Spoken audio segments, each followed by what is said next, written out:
I'm Eric. And I'm Chad. And this is Manly Meals. Today, we're gonna be making bread. Or I should say, Chad is gonna be making bread. Look, bread isn't intimidating. It's not very difficult to make. And you never know, you might get iced in or snowed in or something crazy happen. And you can't just go buy bread, you gotta make your own bread like the old days. Well, here in Georgia, it's been cold lately. And, you can't get to the store to get your milk and bread.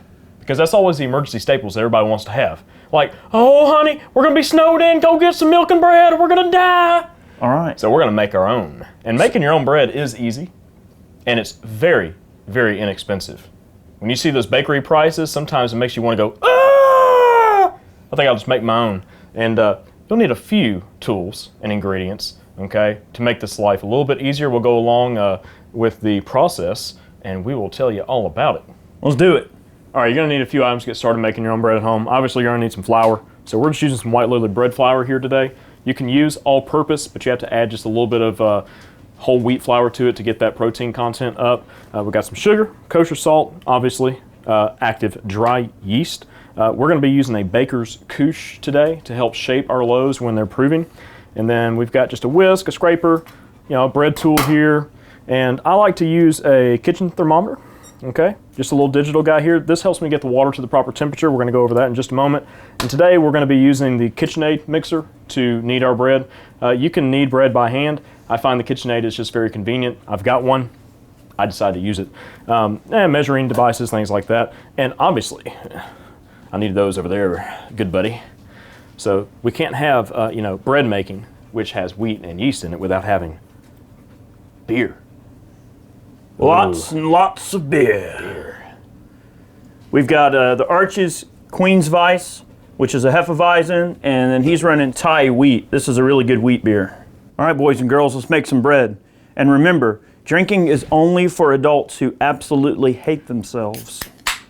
All right, so this is just a basic French bread recipe. It's just in my head, so I'm gonna go along the recipe with you guys here. So 2 cups of water, and I put 3 tablespoons of sugar in the water, and you want this water to be right at 105 to 115 degrees. Any higher than that, I've found the yeast doesn't want to activate. You definitely don't want to be too hot because otherwise you'll kill your yeast. So we're just going to pop it in the microwave for a second. I don't think it gets any better than that. Look at that.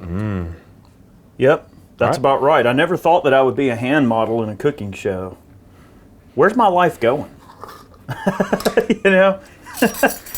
right, we got our Fleischmann's active dry yeast. All right, you need a tablespoon of yeast. Okay, you can go ahead and pull that out of there. All right, we're good. Your usefulness has come to an end. Well. All right, so look, stir in your yeast, mix up your sugar and everything. So as far as I know, like the yeast just kind of like feeds on the sugar and it kind of activates it. The warm water incubates it a bit. And we're gonna let that sit there covered for 5 minutes. We'll be right back. All right, to get our flour ready, while we are waiting on our yeast would be a good idea. So we're gonna start with 2 cups of our bread flour here. You're gonna wind up using about 4.5 to 5 cups total. So I'll take a teaspoon right here. Need about 2 teaspoons of good quality kosher salt.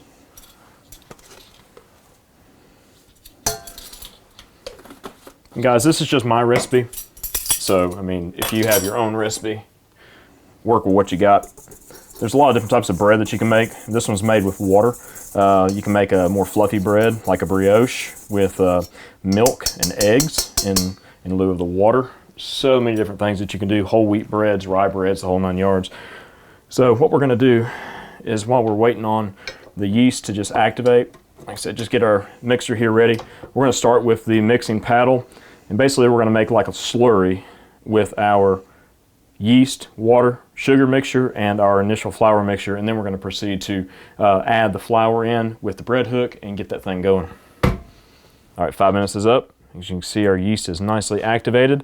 If your yeast does not look like this, then you probably killed it, and it won't allow your dough to rise. All right, so you're gonna need to start over, make sure your water temperature is proper. All right, so we're just gonna pour that right in to our initial mixture of flour and salt there, and get our mixer going. Like I said, we're gonna make kind of just a slurry, more or less. So you're gonna mix this for a few minutes until it's nice and mixed. Nice and mixed. I'm not used to narrating while I'm cooking. I'm used to just cooking and drinking. So I'm adding a third thing into the mix here is a little bit difficult for us men, because we can't process complex problems. No, not at all. We're gonna swap to our bread hook. This is just the way that I like to do it. It's worked for me, so you guys may have a different method, but get this going, and we're gonna start adding half a cup of flour at a time. All right, typically I'll add 5 half cups, that's 4.5 cups total, and just get that poured in here. Let it sort of incorporate, and you can scrape down the sides as you're going. Crank it up just a little bit here. Once that first half cup starts to get incorporated a little bit, I'll throw the next little batch in. And guys, it's okay if you make a mess. If you're not making a mess, you ain't making bread.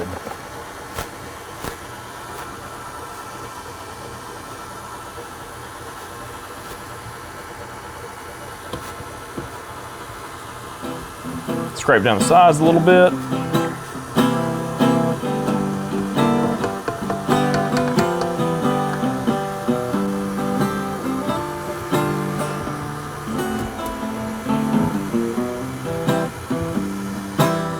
You keeping count? 3. I'm just kidding.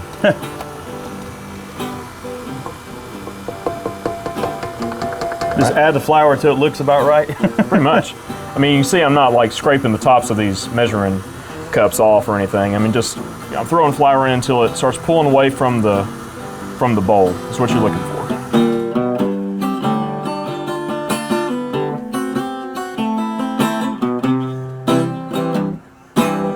All right, so our kneading is done. We're gonna pull our dough off of the hook here.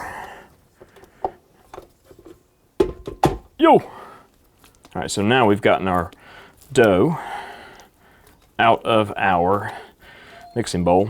I just usually put a lot of olive oil on my hands and get this thing nicely coated. Shape it roughly into a little ball. And you're gonna drop it in an oiled bowl, and there it will rest for 1 hour, and it will double in size. And we'll be back in just a few minutes after a short intermission.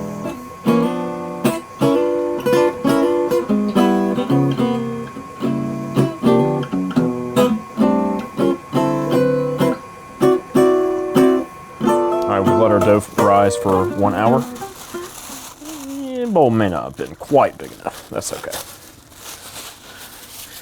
We're going to go ahead and pull it out of here and put it onto a very lightly floured surface. Use your countertop, or I tend to use just a breadboard at my place.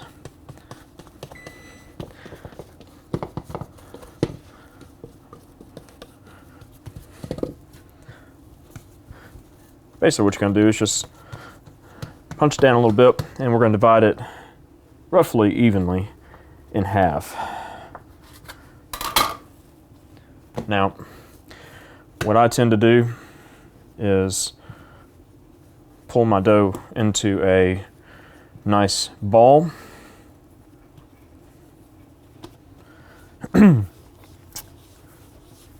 Use a space on the countertop that's unfloured where the dough will actually stick, and just turn it into a nice round shape. Put that to the side. Do the same thing with our other.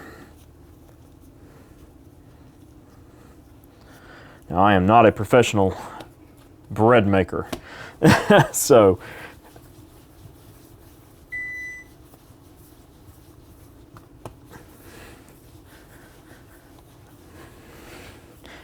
now what we're going to do after this, you can't put this bread in the oven just the way it sits. It has to proof a little bit longer. So what I'm going to do is go ahead and get it into my shapes that I want. We're going to make just French bread loaves today. So I'm just going to kind of gently roll this out a little bit. Now with this recipe, you can actually make baguettes. You can leave it in a large round loaf if you'd like to. That's perfectly fine.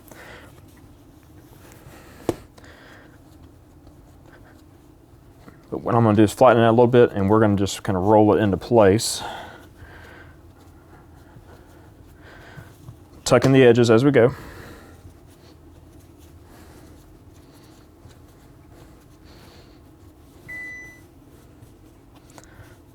Get my loaves shaped roughly how I'd like them.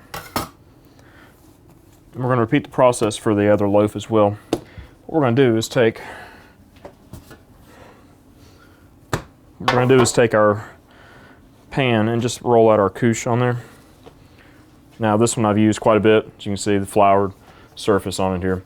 What this is going to do is help hold the loaves in the proper shape while they proof.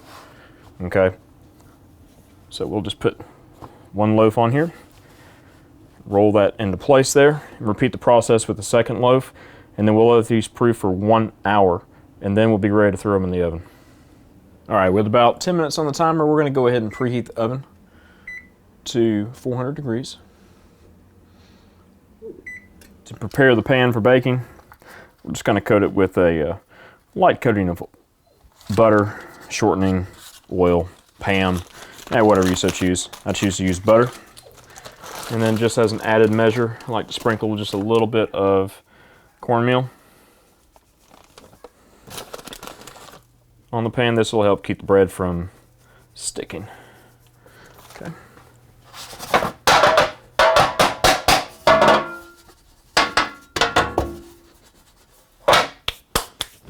All right, so you want to go ahead and make an egg wash.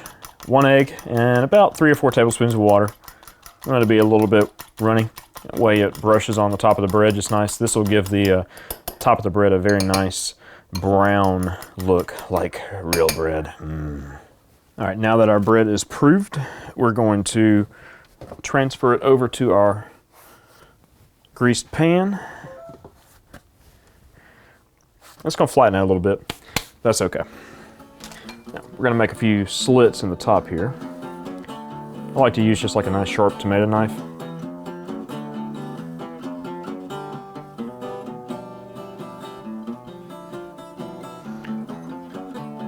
And then we're going to wash it with our egg mixture.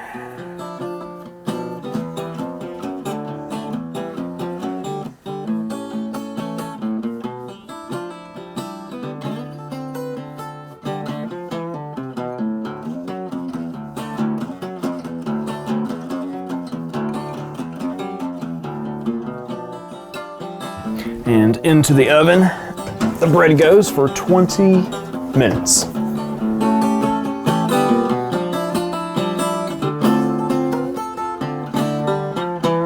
The grand reveal. We have bread. All right, you got to thump your bread. Ooh, sounds done. You want it to sound hollow, so get in there. Yeah. Ooh, baby. Yes, sir. Now we just put it on a rack and let it cool for a few minutes, and then we can dig in. I am prepared to receive bread. This bread smells delicious. I was told this isn't a bread knife, it's a brisket knife. It's a meat slicing knife, but my bread knife is not very good. It does not cut, it tears. So, as Doug Mercado would say, this knife will cut. Clearly. All right. Hey, that actually works quite well. That's some good looking bread, man. Wow. You know, I know a thing or two about eating bread, okay? You can look at me and tell.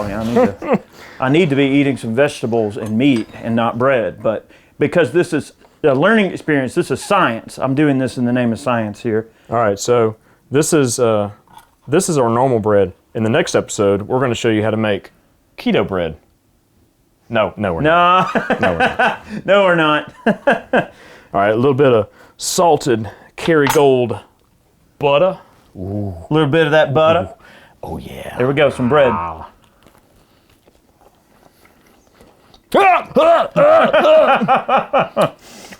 it's good, man. tastes like normal. Tastes like bread. All right, so how much did that loaf of bread cost? He asked me because he knows that I've already done the math on it. 67 cents for each loaf. Man, that's way better than what you can buy in the store. All right, guys, thanks for tuning in. We hope you enjoyed this episode of Manly Meals. This has been bread. I know bread is simple, but the thing is, in its simplicity, also is its usefulness, right? Bread is easy to make. It's cheap to make, so it is a staple food. This is an essential skill to have. Hey, bread's a great thing. We're going to get into some other cool things with Manly Meals. We'll probably be burning some Wagyu steak or ribeye. We're going to do brisket, all kind of cool stuff. So stay tuned for that. We hope you enjoyed it. We've got a bunch of other videos coming up for Manly Meals. I don't really know yet because Chad and I haven't talked about how often we're going to post these types of videos, but I would imagine you'll see them in your feed every few weeks or so. Unless you guys tell me, oh, this is awful, stop. We'll keep posting them for you guys. Much more on the way, really cool stuff. Some cast iron restoration. I'm looking forward to that. So thank you very much. We hope you enjoyed today's video, and go make some bread.